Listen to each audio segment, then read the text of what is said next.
How's it going, everyone, and welcome to another episode of the Living Legends Podcast, a weekly Flesh and Blood podcast where we talk about all aspects of the Flesh and Blood trading card game. Today, I am joined, as usual, by Az from Go Again Gaming. Hello, hope everyone's having a lovely time wherever you might be out there in the big wide world watching or listening to this. Yeah, and instead of Bill, who is under the weather this week, he's got a little bit of a frog in his throat, I guess you could say. We are joined by Alan Hale from Legend Stories Studios. Welcome, Alan, and I guess maybe you can tell the viewers out there a little bit about yourself and what you do at LSS. That's cool. Oh, thank you guys for having me on. It's kind of nostalgic now because I haven't done any podcasting for ages. Some of you might actually know me from Radio Reflex, which is a podcast that ran for a couple of years. With Right Time, Ian Kindergarten.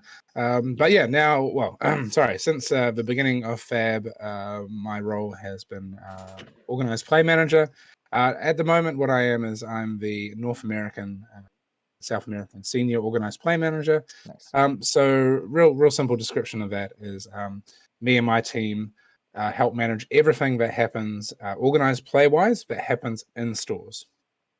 Awesome. So if it's helping stores run an armory event, if it's getting stores on board for a season like ProQuest or Road to Nationals, if it's dealing with players that have queries about organized play that happens in stores, all that comes down to my team. So we have a central focus. As I said, we look after North America and South America, and in LSS we also have a team that deals with the EU and Asia Pacific as well. So something happens in the store.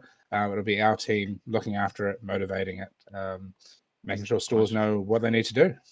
Yeah, awesome. And as you would guess, we are going to be talking a lot about organized play today. We have a good little list of questions here, ranging from stuff about organized play to Alan's history, and there's a random question that someone asked about cheeseburgers that we'll talk about. Yeah, I'm interested in that because I could go deep on that question as well. Awesome. Go deep on it. Awesome. It's going to be interesting. We'll see how we go. Yeah, and I'm personally I'm really excited to have Alan on here. I've met him once in real life at the Pro Tour, and of course we had to get the other half of Radio Reflex here on the channel. We had Ian on a couple episodes ago when Bill was out again. Yeah. Now we have Alan on, so we got to. I actually didn't finish getting to the end of that cast with Ian because I was like, I should probably listen to that one so I don't contradict anything Ian said. so there's so we have a there should be no contradictions, but I think we're talking on different subjects here, so yeah, definitely we should be good. But Ian is Ian's been a very close and dear friend for the good portion of over 20 years now. Wow. since we I think I first met Ian. I've been living in Auckland, which is the largest and coolest city in New Zealand, for like roughly 27 years now. So I think I might have met Ian first about 25 years ago. So we haven't always been like close friends, but like at least the last decade, we've been pretty much in each other's paths through hobbies and then FAB for the last 3 years. So anyway, sorry, just professing my love for Right Time. Yeah, if you're going to Worlds, he will be at Worlds. So hit Ian up at Worlds. He's looking forward to it. Yeah, definitely. He's a great dude. I think he and I are gonna be splitting a room for Worlds, kind of like we did at the Pro Tour. So it's gonna be fun.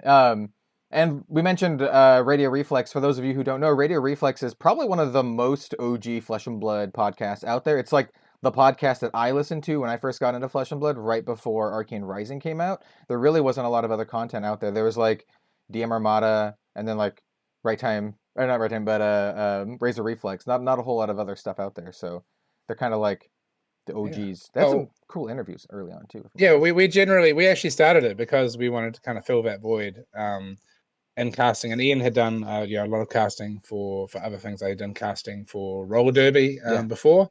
So that's why we jumped in, because there was at least one before us, and I think Sasha Markovic also did a cast, at least a couple of podcasts himself, I think. But it wasn't anything regular, so that's why we jumped in. He said, James, can we do it? Because both me and Ian were working. Ian was working full time with us at that time. And we're like, well, do you mind if we jump in and do a FAB podcast. Obviously, we know we can't spill any secrets. And yeah, James was like, yeah, sure, go for it. Just keep your mouth shut or you're out. Yeah. Basically, so yeah, it was a lot of fun, and we used to do. I think we did fortnightly, and then moved into weekly casts, especially when we all got locked down. And me and Ian were like, well, might as well do it weekly because people are out there wanting to listen to stuff. So seems like a strange time compared to now that we're all locked indoors and keeping safe. But it's over 2 years ago now. But yeah, it was really cool. Eventually, I just had to put a kind of an end on it just because of family commitments and work and stuff like that. But yeah, you can still find Ian doing lots of stuff. Field Cup, Right Time Gaming on Facebook and YouTube, etc. Yeah, you paved the way for all of us lot now to do content. I did discuss with Ian maybe that we should bring it back for a little while, but Ian's like, oh, well, what do we do now? Because everyone does what we try to do, but much better with actual knowledge and authority. It's like you're such great production values, or you look at people like Flake. He's one charming man, or like Hayden and Brendan. Like, how do you go past what they know? It's a very hard act to follow these days, but we will try and get together again at some point and put out some. We did actually, I did discuss it. Maybe we should turn our podcast was originally it was supposed to be like 90% FAB and then about 10% wrestling, because me and Ian are huge wrestling fans. But we thought maybe we should flip it the other way around and do 90% wrestling and then have 10 minutes on the end with FAB. Maybe. We'll see. I think a lot of it is just like finding your niche and finding what you can be really good at. Because like you said, like for this podcast, Living Legends, like we don't try to be Arsenal Pass because we know they've already got the pro meta stuff covered. So we really try to cover like a more broad range of topics that your everyday flesh and blood player can enjoy or relate to. So we do talk about competitive stuff, but we also talk about lore and today we're talking about organized play. That's what you call a segue. That's what you call a segue. That's brilliant. That's amazing. So let's kick it off. Let's start off by talking a little bit about your history with card games. So what would you say is like your TCG story, and like how did you get into TCGs? It's a little bit. I don't know if it's any different than anyone else's. I do remember I was a kid living out in the country because I lived out in an area called the Waikato, which is a big rural area. Like towns. You had to drive to the nearest town. But I remember like as a kid somehow getting some Fallen Empire packs from the local stationery store. Yeah. I didn't know what they were or anything like that because I couldn't look up. Like I think we might have had an Amiga 500 at home. Like I couldn't look anything up on the internet. That might have been the best computer we had at the time.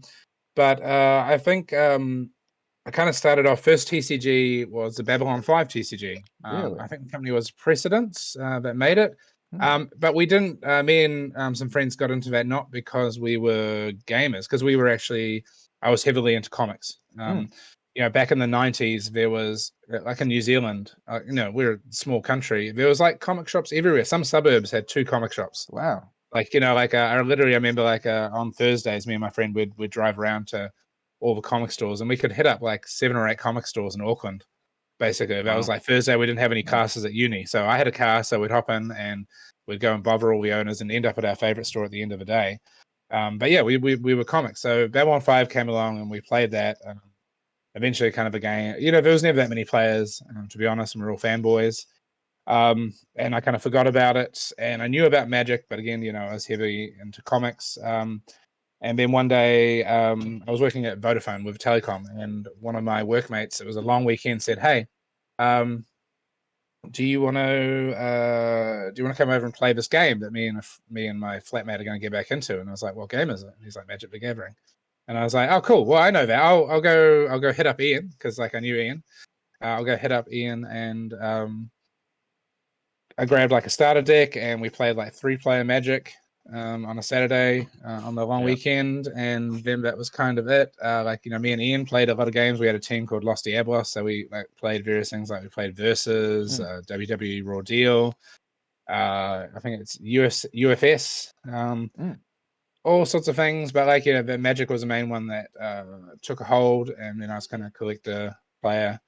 ever since then. I remember my partner at the time, like, when I had my first, like, I only had like an 800 count box of cards, and she turned to me and said, "I'm afraid what hold this will have on you." And I was like, and like now, like, over 10 years, I mean, my first pre-release I played was Saviors of Kamigawa, which was one of the first times I would have met James. Oh.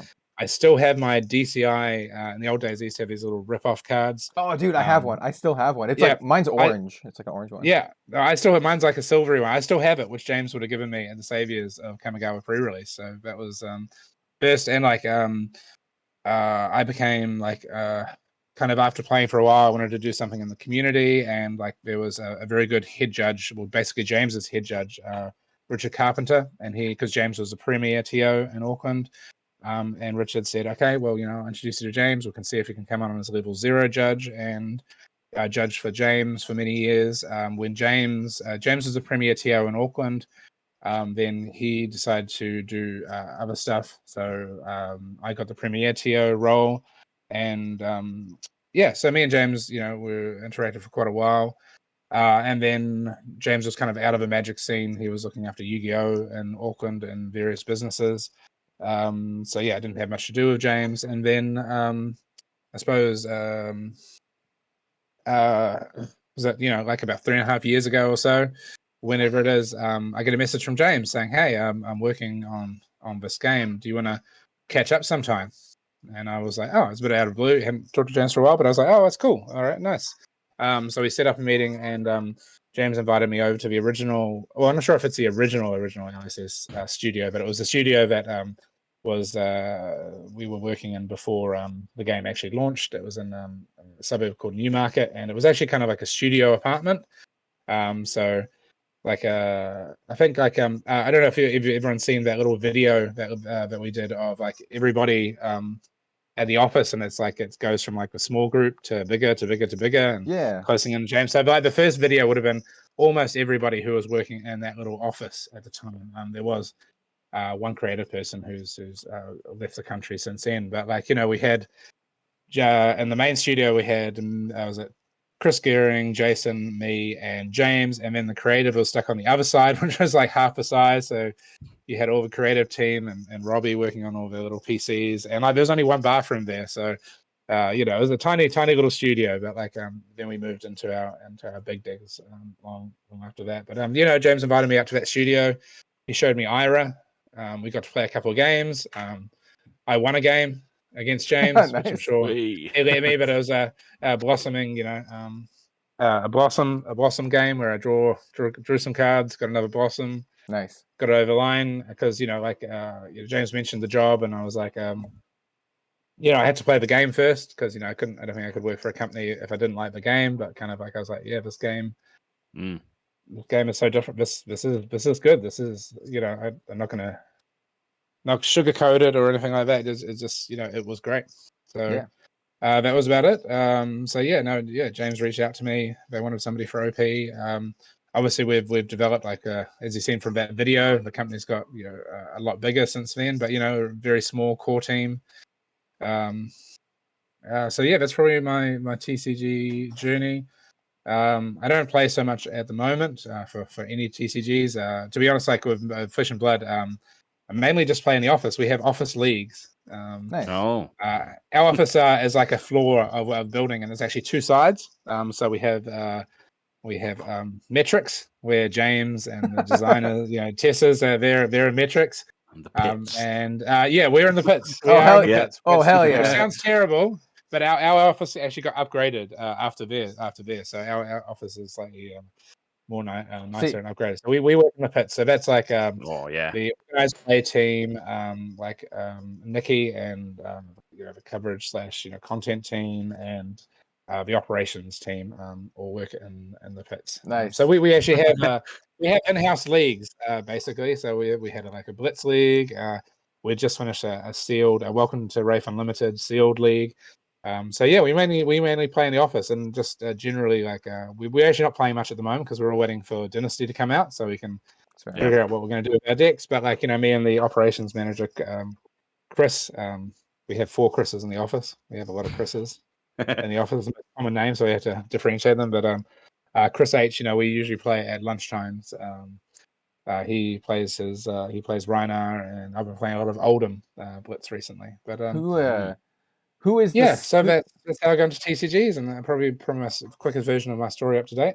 Nice. I think both Az and I would probably be in the pits as well, so you are in good company here. Absolutely. Yeah. Who is Doesn't matter if there's one toilet, it's fine. Yeah, whatever. Yeah. Communal toilet. Let's go. Yeah.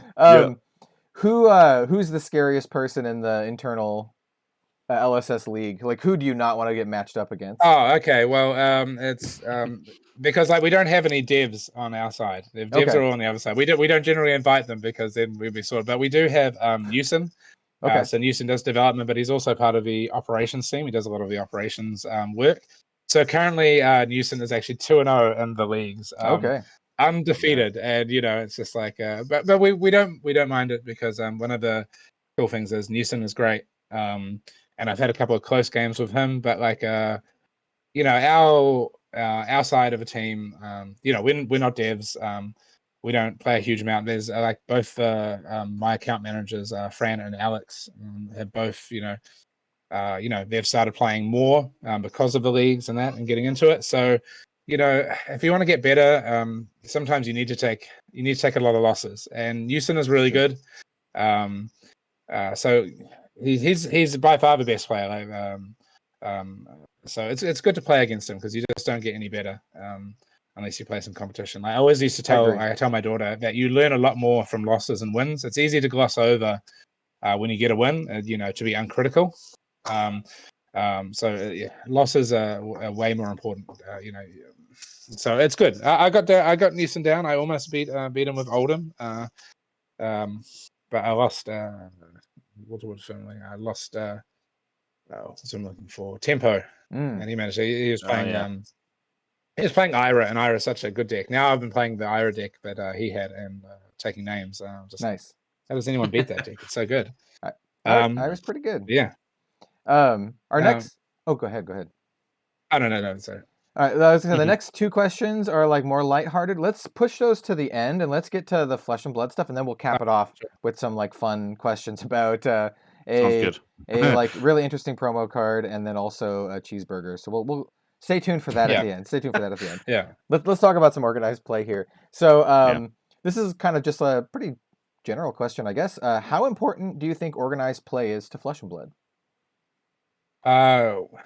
Well, it's the reason I was brought on board. It's like the key thing behind James's vision. It's in a way, it's a very easy question to answer because it's flat out yes.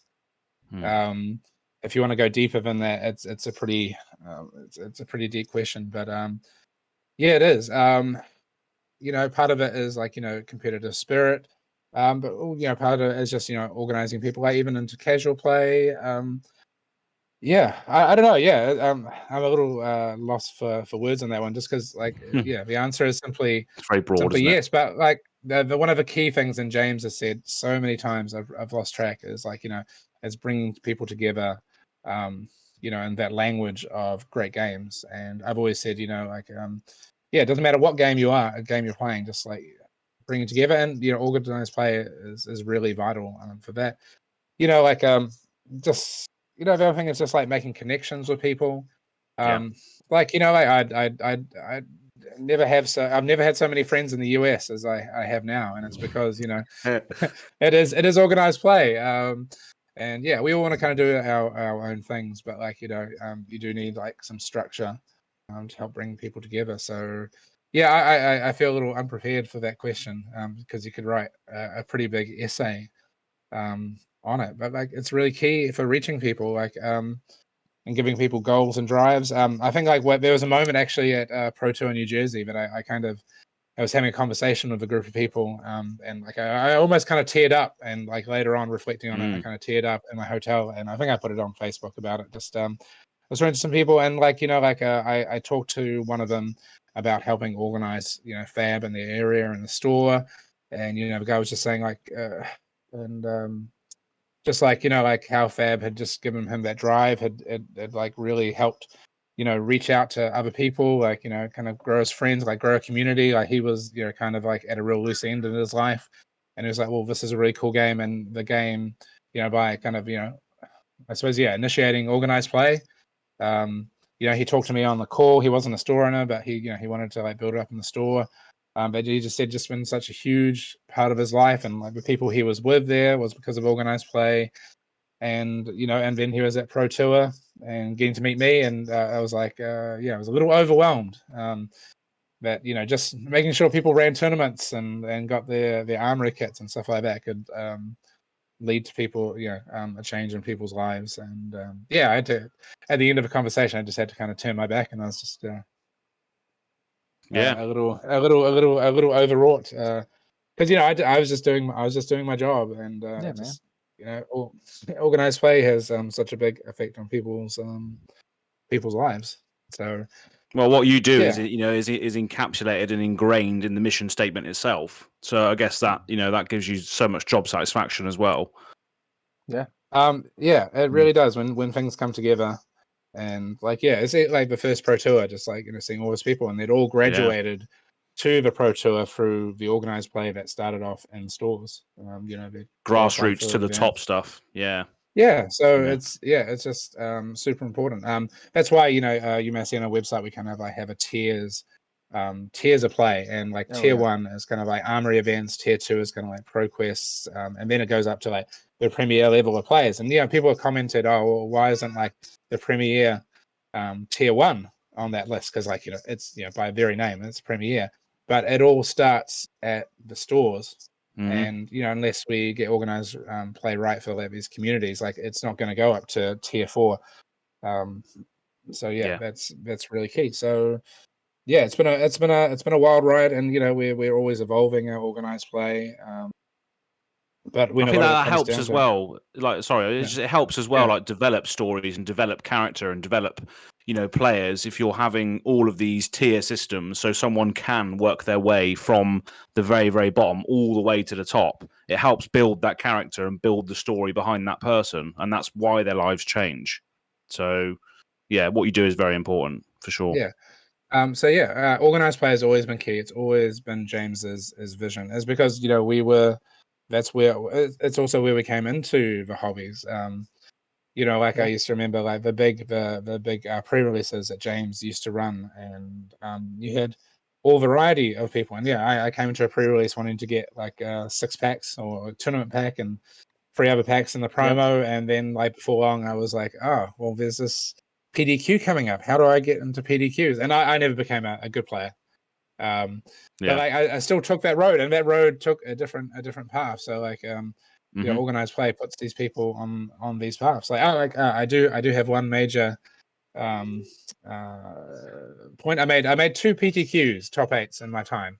Nice. Playing in the other game. And one of them I have a 100% win ratio against Matt Rogers and PTQ top 8s. Nice. So we only faced once. And we were both playing decks that were effectively goldfishing against each other. He was playing Storm and I was playing Affinity, so it was like whoever was in a turn faster. But there is my and I also beat Matt in his very first game of FAB when I was playing a brute deck, fitted out, not a meta deck, but a deck filled out with all the Majestics, and he was playing the Bravo Precon, and I beat him. So nice. that was me literally going, here is your Bravo deck that you won from the Premier event. Let's play a game. So that was it. That's the last time I beat Matt. So a good 3 years ago. Nice. So he's done well since then. He's done well since that early start. Yeah, I'd say so. I'd say he's done pretty well. You mentioned kind of like looking forward to the future. What are the top priorities for your organized play team for next year? Well, our team, again, as I mentioned earlier, is we look after everything in the store. So I mean, we're still working out what our priorities are a lot of the time. Some of the key things, is about education of stores, making sure stores understand how to build a community, how to use the products they're given. One of the biggest things that my team does, over anything, is contacting stores every day. So I have 2 account managers, Alex and Fran. Alex is actually over for Worlds, and he's doing a lot of filming and stuff in the lead up to it. But it's just talking to stores, like like they try and make like 10 calls a day, to stores. Sometimes they're brand new stores, sometimes they're stores that we're revisiting, and just like checking with them what's happening in their community, what help do they need? Do they need resources? Do they need us to talk to the distributor to get them something? Are they running conventions? So like contact by far is one of the biggest things we do. And because, we're a small company, we can actually contact people. I don't know, bigger companies, you have to go through their customer service and stuff like that. But like, if you're talking to one of my account managers, or you can ask to talk to me, like, you can't go to some of the other companies and say, hey, can I talk to the senior manager for OP? That's just not going to happen. But like, you can book a meeting with me. Like a friend's got a question, or Alice got a question, they can just like turn around and say, hey, what do we do for the store, Alan? And I can like give an answer. So Nice. keeping in contact with our stores, because in a way, our contact is mainly with stores rather than players.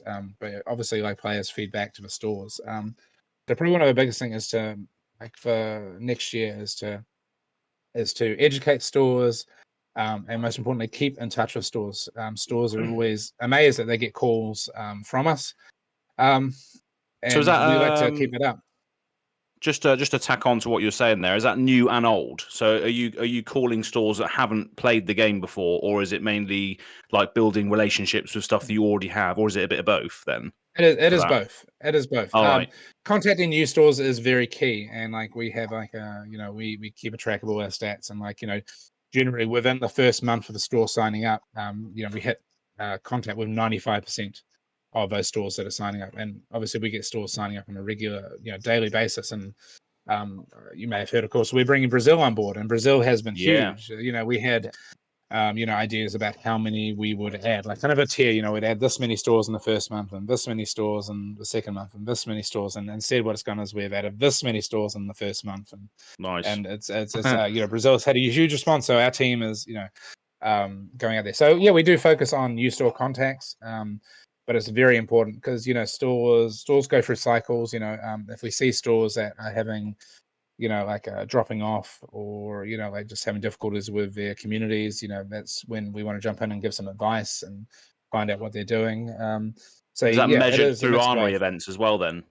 It's like measured through gem and stuff. We do look at the information in gem, because that's obviously part of our like, for example, assigning armory kits to stores, but also stores actually do a really good job of letting us know as well. Okay, yeah, because like the biggest thing is like we try and hammer home to stores is like, we are available. If you've got a problem, op@fabtcg.com is our email address. And we're like, besides the weekends, because we're always on a different weekend to the US, when it's our Friday, it's US Thursday. We say, unless it's a weekend, we'll generally be back in touch with you with 24 hours. And if you're asking us about some issue that we can't answer, well, we can't answer it, and we'll come back to you, so give us some time to come back to it and answer. So that's very key. And it's making sure that these programs also, that stores sign on for these programs. At the moment, we're signing on stores for ProQuest Season 3. So like the last week, a big part of our job is like, like we call stores to say, hey, you haven't signed up for your ProQuest. Come on, get we want you to start. I want to get, we select stores for these events. We want those stores signed on board. I don't want stores missing out because they didn't see our emails and stuff like that. I want them to be able to advertise as early as possible, so they get to the biggest group of players, because that's really key, is giving stores time to reach out to their player bases for player, because like I don't know, as if you have any kids, like Kellen, I know you don't have any children, but like a lot of people, you need to organize your seasons. If you want to hit the the wife, and I've got 2 kids, if I want to make plans, like I need to know that information as early as possible. So it's really making sure stores are on top of these programs, and they know what's going on, and that players get the best experience in those stores. So we are talking a lot to stores afterwards. We get feedback from players, and we try and run like feedback sessions after a lot of these series to like find out what's going on, what we can improve in our communication, and talking to stores. So in terms of like the programs overall, that's kind of like a little bit higher. Like James and the management team, they do a lot in deciding kind of like what's happening with those programs and stuff like that. And then kind of our teams is more about like pushing it out. We give feedback, but like a lot of that stuff comes on from high, and we really have to do our best job to present this to our community of stores, which is, there was a point where it was just me, it was just me. Wow, and yeah. the OP team, and I knew, every day I'd check and I'd be like, I know who the store is. I'll try and give them a call. Like, I knew every store that signed up, and but that point passed some time ago.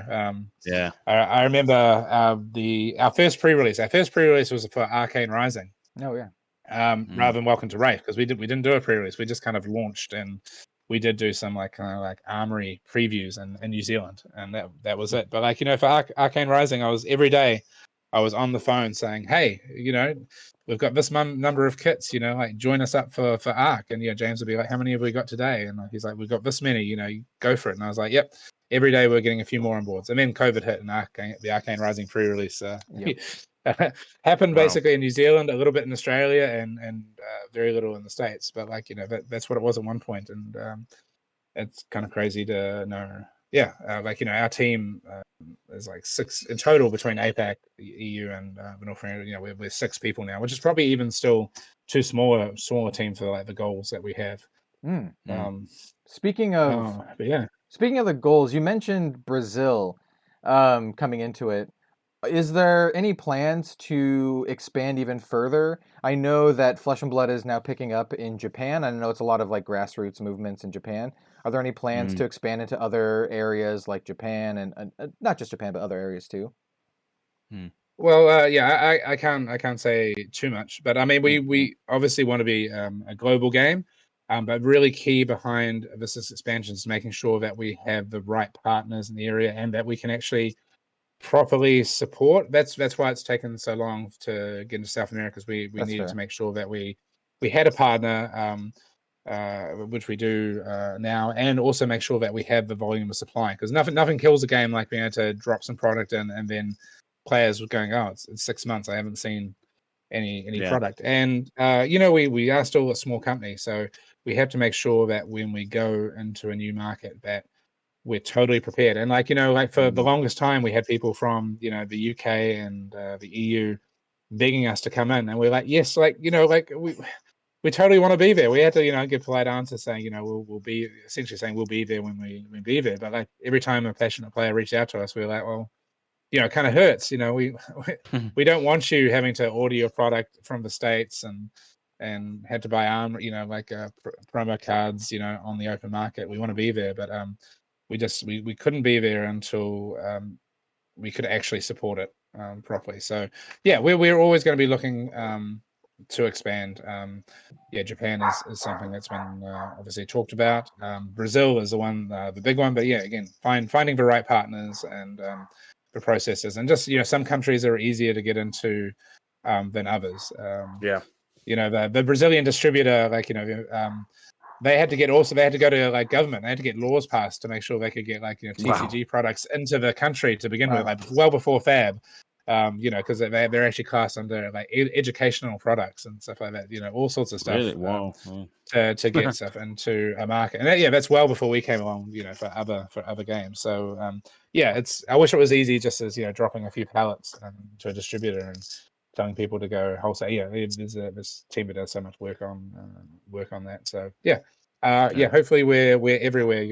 There's an old meme going back when Sasha, the first calling Sasha was the road warrior, Sasha Markovic, and there was a meme saying LSS announces calling Antarctica, and there's a Rick and Morty meme of Sasha is Morty saying, damn it, I'm in. yeah. Absolutely. Yep. Oh yeah, we'd love to be. I'd love to see Penguins playing FAB cards. Be a lot of frostbite going around, that's for sure. Yeah. That's awesome and very fair. I don't think a lot of folks realize how much time and energy and planning takes to bring a card game to a market. And it's just really painful turning down passionate people, because sometimes I can't say I'm there with you, buddy. We need to give a nice professional response. But there's some particular European players out there that were just that it's just, and they're still around, so that's really great. But just having to give a more responsibility, the response your heart wants to say is we'll be there as soon as we can, buddy. We'll get there. So, but yeah, glad a lot of those people that like asked for FAB in the first place, like in Europe and UK, are still around. Basically, yeah, it took a long time, but we got there. Yeah. Nice. Is there any interest in this? Is kind of like a little bit of a shift here. Is there any interest in running more of those special one-off events, like the Farewell to Wraith event?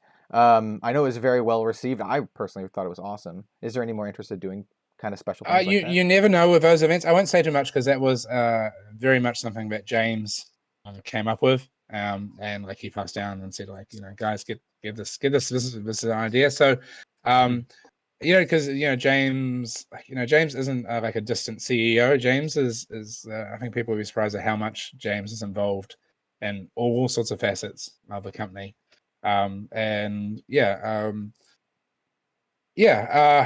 all sorts of bits and pieces, like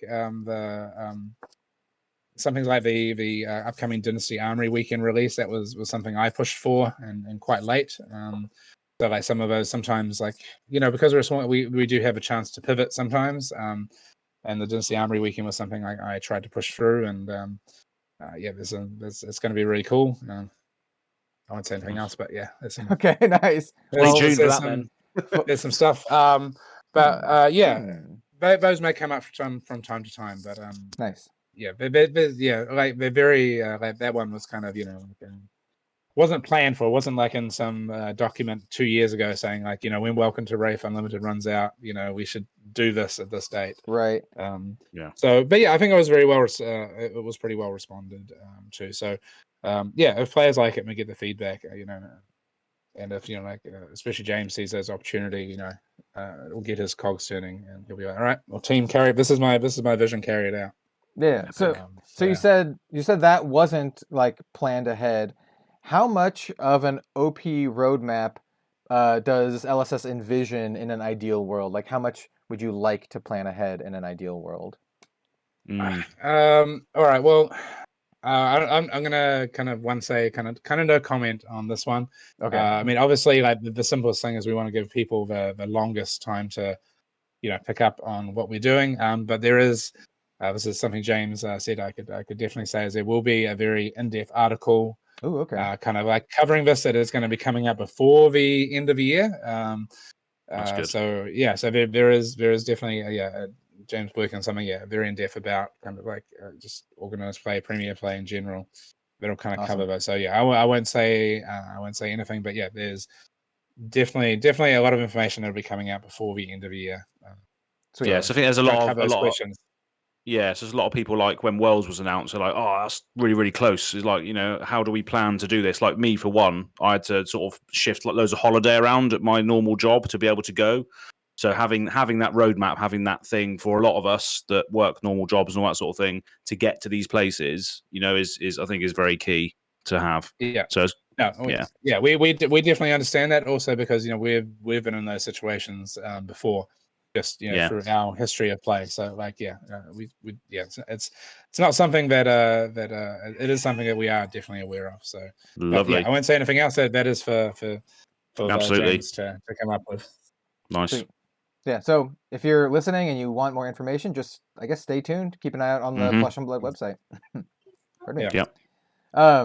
Okay. So shifting it a little bit again. I guess this doesn't have to be said from your perspective as OP manager, but how do you evaluate the current Flesh and Blood meta right now? How do you feel about it? I really don't. Okay. As I said, when I played more regularly, like in armory events and stuff like that, I did spend some time reading about the meta. I was saying to you guys earlier that at the moment I've taken some time off from watching a lot of content, and now I'm trying to keep up with a lot of content. So like there's this podcast. Who else am I thinking of? There's Arsenal Pass, there's Flake and all those, and those guys go into it a lot. And sorry, I've forgotten one other content who's been in front of us from the beginning, and his name's just gone out of my head. Is it Steven or DM Armada? Yeah, not DM Armada. I'm embarrassed actually. Dice Commando. Yeah, sorry, Dice Commando. I'm sorry, I'm embarrassed. It just slipped in my mind, like watching his. I really love his video, and he's been with us for so long. So I'm trying to keep pace. But as I said, we run these kind of like we started running these like pits leagues, and kind of like the meta is like how to beat Newson. Oh yeah, Yeah, gotcha. Nobody has figured out, or like kind of like the last the Blitz League, like I was like, well, there's quite a bit of fire in the meta, so like I was playing Oldham, so I knew I could have an advantage there, or like the fact that nobody in the pits runs any arcane damage prevention because living life on nobody the edge. nobody in the pits is playing.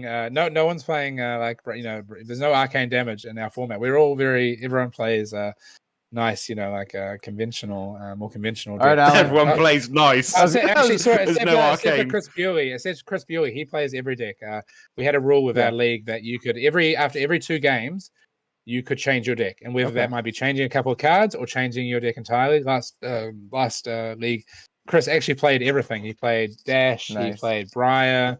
I think he played Fi. He actually, I can't remember what the other deck. All aggro decks. I know Chris Bewley likes his aggro decks. Yeah, he was doing really well.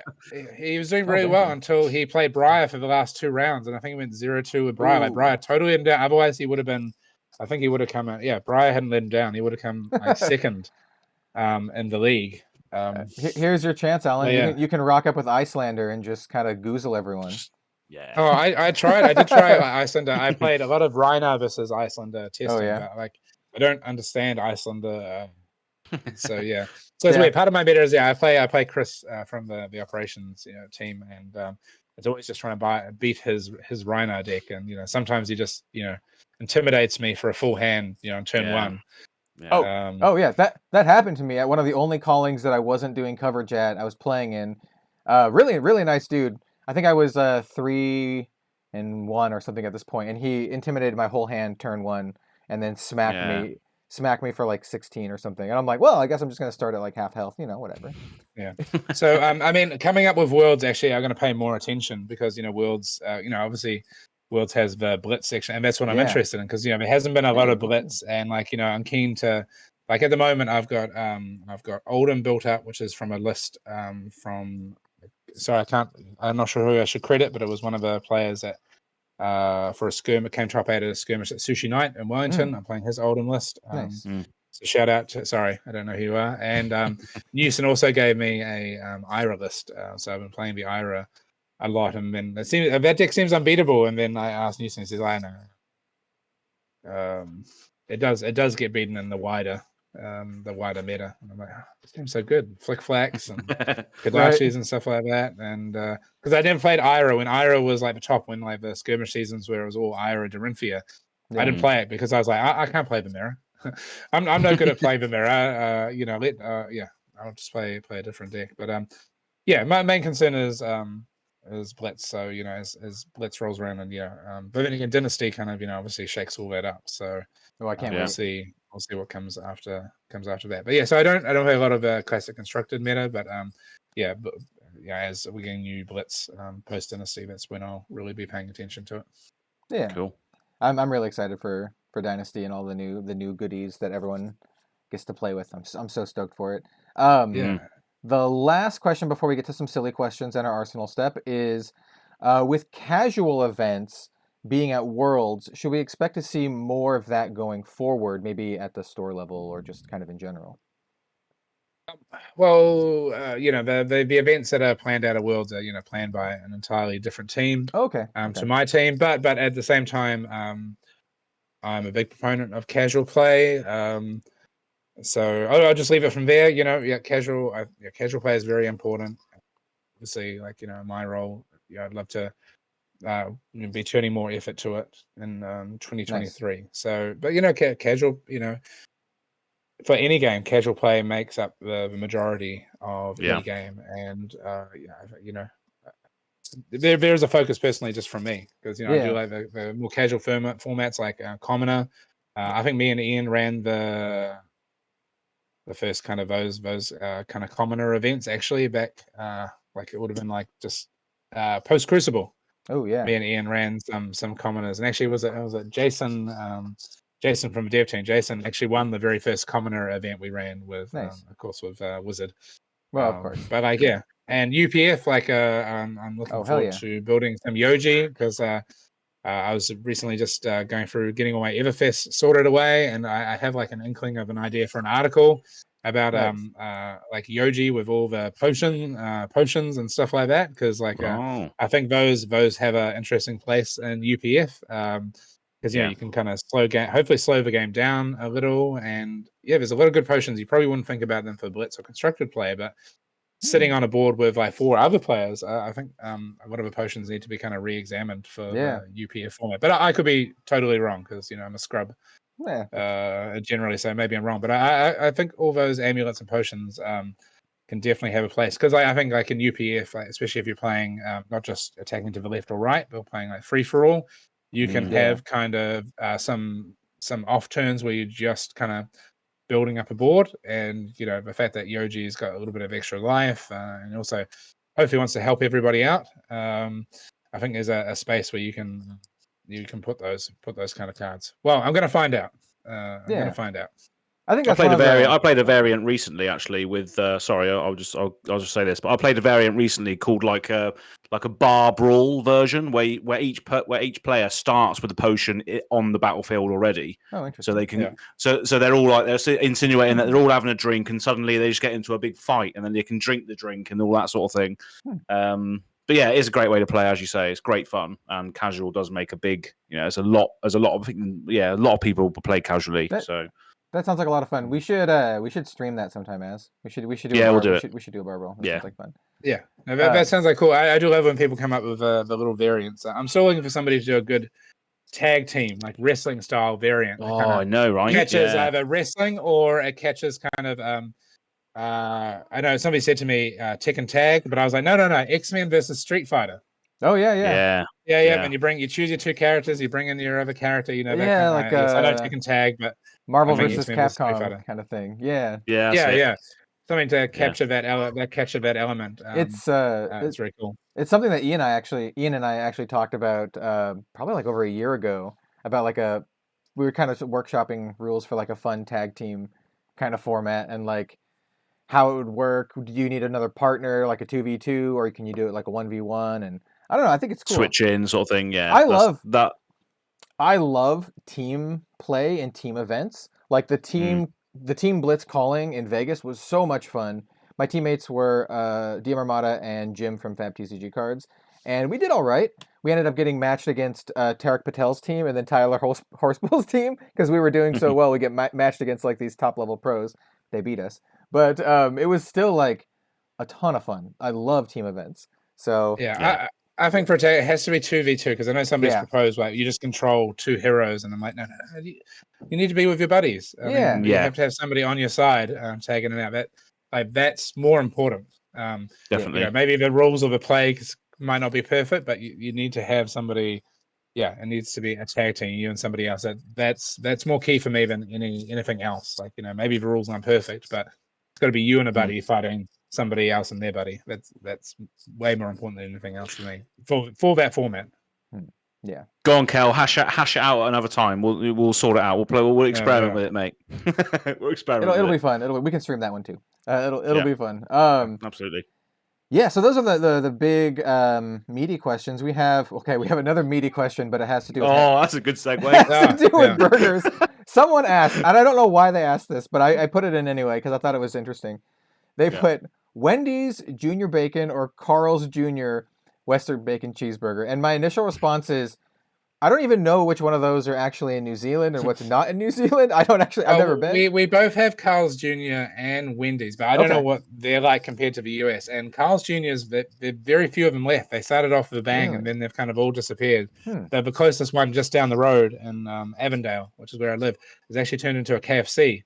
Really? A year ago. That's funny. But actually, funny thing is, when I read this question, because you gave me these questions like about a week ago or so, I thought it was like Wendy's versus Burger King, and then I was going to go on a huge rant about how much I dislike Burger King, not because of their food, because of my previous job before I joined up James. I worked for a company called Coin Cascade, so we did what are now called family entertainment centers, but basically arcades. Okay.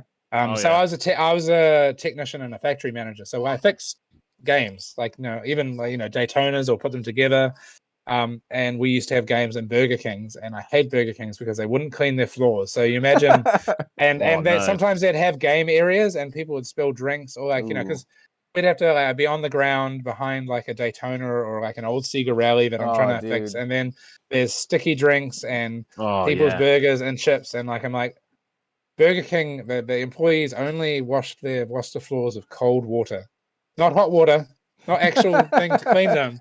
And so like I just so I have this kind of like non-food grudge against Burger King. Okay. But a simple answer to that is I love Wendy's. I love Wendy's so much.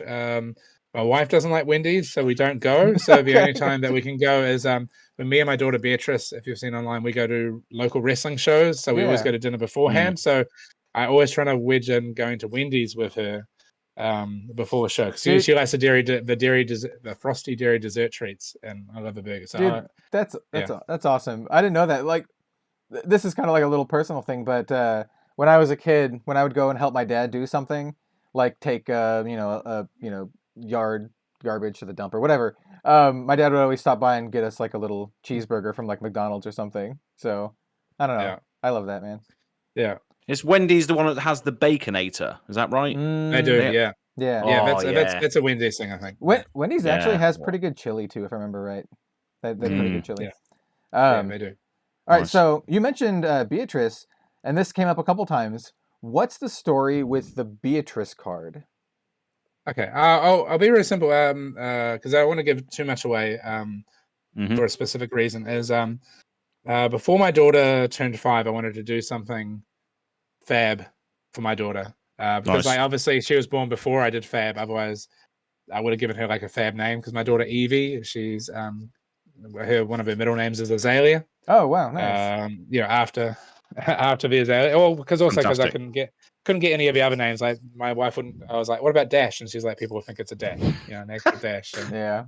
And like she's not, and like you're not calling her Levia. And I was like, right. So Azalea was the one we settled on. Not that I just like her. I do love Azalea, so that was what we settled on. Yeah. But I want to do something for B, and obviously inspired by like other people like Richard Garfield is very famous for doing like cards for like his wedding and stuff like that. So I wanted to do something cool. So what I did is I talked to MJ, who hopefully everyone knows who MJ is. Designer of everything. Fab. Yeah.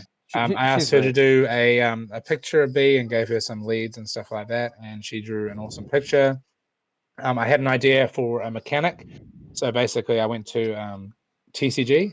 That's the Chris Goarin. That's how we differentiate the Chris's. TCG. And I said, all right, here's an idea for a mechanic. Can you? It doesn't have to be balanced, Chris, but can you make it so like it makes sense in terms of FAB, like like the rules? And Chris had a look at it, and then he said, all right, we'll get James to have a look at it as well. So James was like, all right, this is how it would need to be worded for it to make sense in terms of FAB.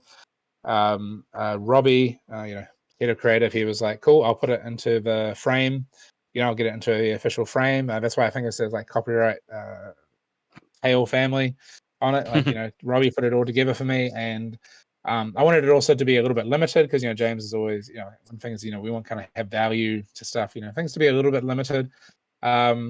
So I did 30 copies of it. There's 5 artist proof editions that are marked 1 to 5 and signed by MJ, and the other 25 versions are all signed by my daughter. I got her to sit down and sign them. They're not actually proper cards. They're printed on, they've got a white back. So I basically the artist proof editions, I kept 2. One went to MJ, one went to Robbie, and to James. The other 25 copies went out to staff at LSS and a few my close group of playing friends and a few people in the community, like Matt Rogers got one, Kale got one, and then probably where it kind of blew up and people knew about it is Steve from Sushi Night really liked it, and he runs a Youngblood kind of group, so he asked if he could have a blown up version of it, and I said cool, as long as you don't do it as a card, because like there's only those 30 copies. So he did a big one. Lots of people saw that through Sushi Night, and also when Kale and Matt Rogers were teaming to do the very first Cancer Foundation charity run, I was like, what can I give? I mean, I've got some play mats, but everyone's got rare play mats to give away and stuff like that. What can I give away? And I was like, I'll give away one of the artist proofs that I kept 2. I'll give one of those because that's something unique. And obviously, somebody from Canada brought it, and part of the deal was also, I talked to him about the full process on that.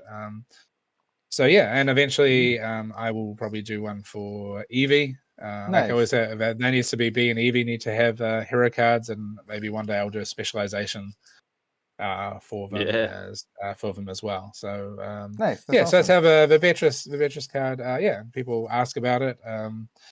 I think the guy that brought it in the charity auction, he had actually seen it because he was doing some trades with a New Zealander online, and they were going through the folder, and the guy was like, "What's that card?" And he was like, and the guy explained it.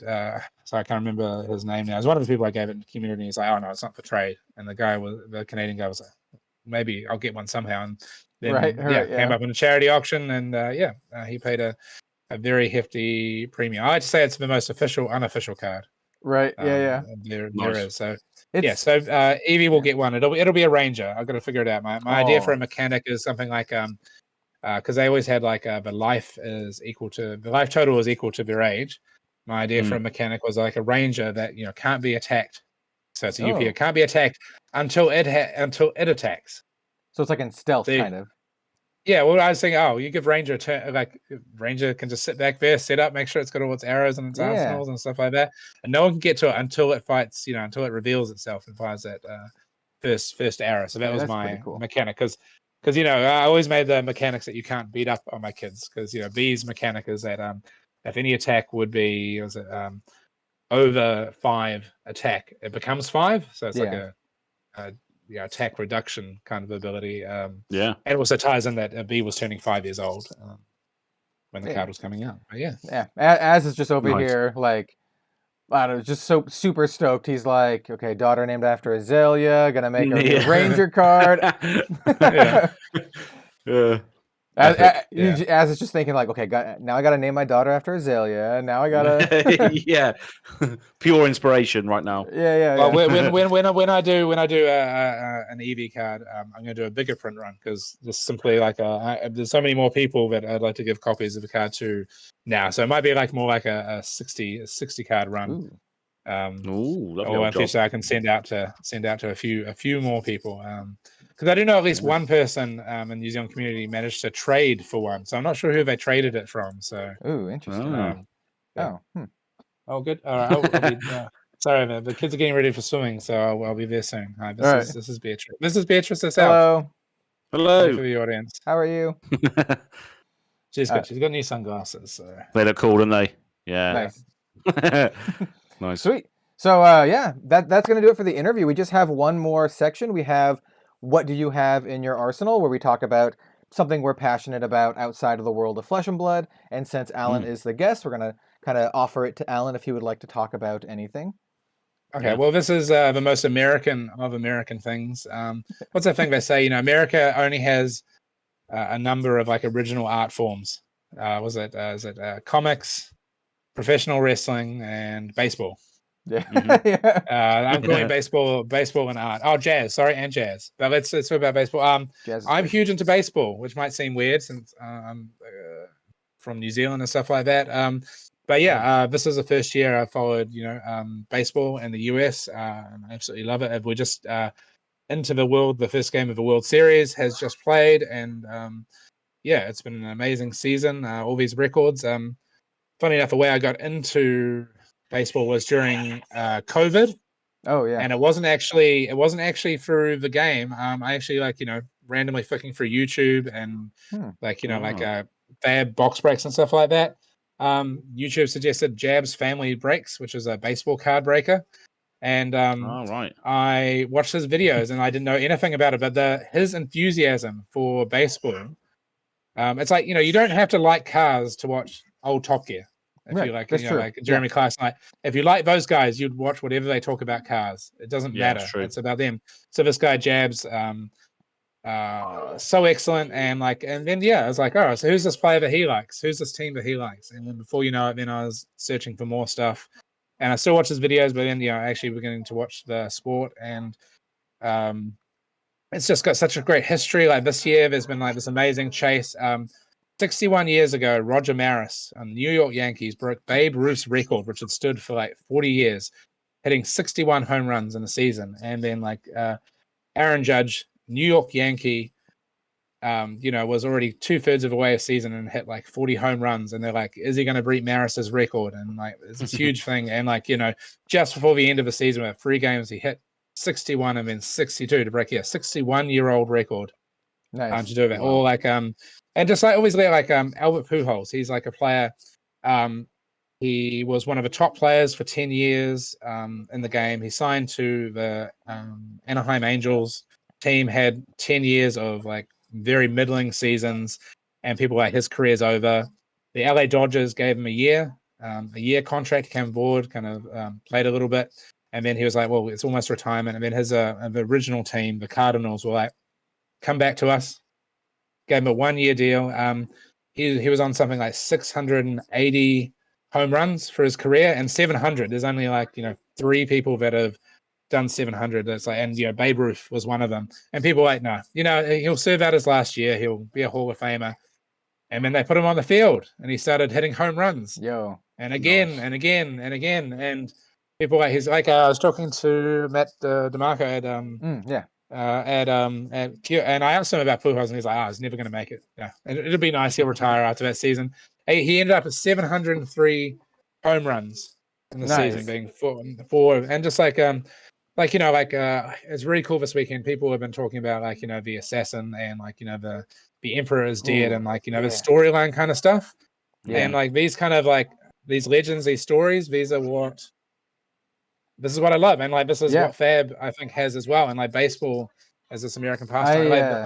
This is what gets me going. It even makes me tear up about Pujols. Nobody put a dime on him, and then he served out his last year of his career, making one of the biggest records you can. That's a story. Yeah, man. Yeah. You mentioned the assassin and that story. I was talking to this morning the person who won my Flesh and Blood 3-year anniversary giveaway, and he was like, "Oh, I just got into Flesh and Blood. Isn't the spoiler season crazy? They just killed off the Emperor after introducing him." And I'm like, yeah, it's awesome, and it's something that people will remember, which I think is the most important part. People will remember, they're like, "Oh yeah, I remember that time that Flesh and Blood spent weeks hyping up the Emperor. Oh, he's the Emperor. He's got 2 classes. He has all these sweet weapons and an arsenal of things," and then boom, they killed him right before spoiler season. Yeah. People are invested in that story, and that's great stories stand the test of time. Well, that's all we have sometimes, the stories. So that's always been really key to FAB. So that's what I want in my media and stuff like that. And me too. I think we do a good job. All right, I have to apologize. I have to actually go and take the kids to swimming. No worries. Because I told my wife, "Can you look after them for and I'll be ready for the swimming lesson." So, I really apologize. I have to go. Thank you for having me on the podcast. Yeah, thank you for joining us. We really appreciate your time. It means a lot. Thank you for being here, man. Well, hope I can get on when you guys play some UPF or something like that. I'd love to. Yeah, because it's really nice after doing a lot of podcasting and being online, and then actually having somebody else ask you to come online. It's a really nice feeling. So thank you. Hope I come out all right when you upload this. And I think it'll will. Yeah, I think it'll be good. And it says, why did you say that? That's terrible. Yeah. We'll definitely you could have been more eloquent, Alan. Why weren't you more eloquent? We'll definitely keep you in mind for future UPF games for sure. Yeah. Definitely. I plan on doing more UPF streams, more regular stuff. So I'll hit you up in the future for sure. And that's fine. Before we leave, where can folks go ahead and find you? Me? I was going to throw it over to Ian. Not Ian. Alan, sorry. Okay. Alan. Where can people find you, first of all? Where can people find me? op@fabtcg.com. That's the easiest way to find me, since we don't do much of the radio reflex. But op@fabtcg.com is the best way to get hold of our team. Otherwise, you can find me on various if you post something to the Flesh and Blood fan page and it's OP related, I probably take a look. So, okay. Sounds good. We're everywhere. Excellent. And then as folks want to find your dulcet British tones, where can they find you? Absolutely, yeah. So I'm Az from Go Again Gaming on YouTube, and my Stream of Consciousness is on Twitter most of the time these days at Go Again Gaming AZ. So go and check me out there. Thank you very much. Excellent. And I'm Kel from Red Zone Rogue. And thank you all so much for watching and listening. We'll see you next time. Thank you very much. Thank you, guys.